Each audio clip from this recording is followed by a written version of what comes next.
Redundancy, যেটা বাংলা হলো পুনরাবৃত্তি। তার মানে আমরা কিছু কিছু ক্ষেত্রে আসলে পুনরাবৃত্তির শিকার হই। কিভাবে? Please refer back to page 16। Refer মানে ফিরে যাও। আমরা যদি বলতাম প্লিজ রেফার টু পেজ 16 তাহলে কিন্তু হয়ে যেত।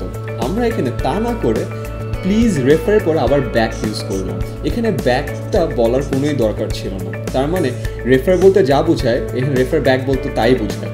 তার মানে এই জিনিস রেফারের আমরা একটা পুনরাবৃত্তি করলাম, এই জন্য এই এররটাকে বলে রিডান্ডেন্সি।